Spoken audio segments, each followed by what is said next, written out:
Hello, and yeah, I made this video for a couple of reasons really. One, I wanted to try out the new sort of HD capabilities, which is always a problem, and secondly I wanted to show you what goes on in my pond, as it were.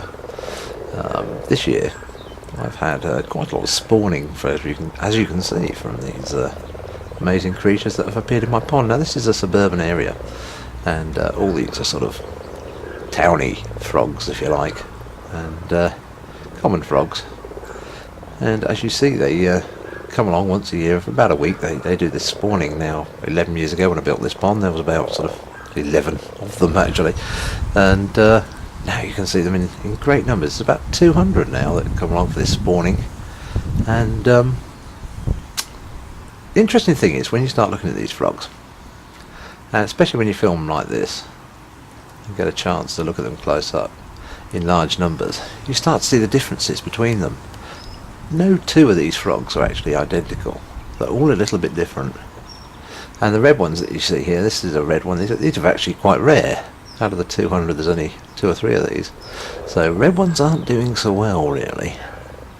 But I suppose the most common ones are these sort of slate, ochre sort of green sort of ones. And then next the browns and the sort of tans. But apart from just the colour, they're all different in the spots. You can see differences in their eyes and differences in their noses. And of course it's a massive gene pool, and all these guys are keeping the old gene pool going. It's a major love fest. They all sort of come together and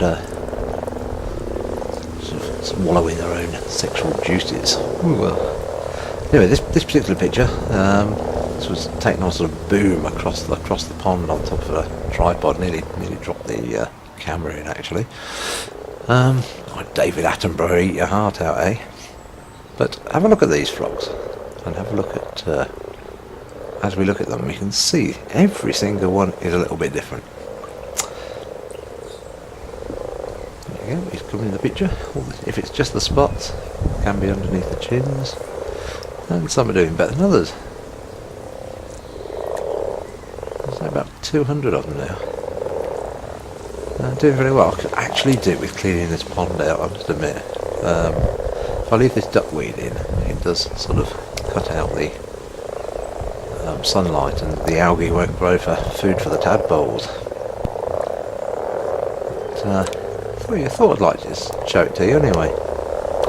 It's that sort of time of year. There's that red one.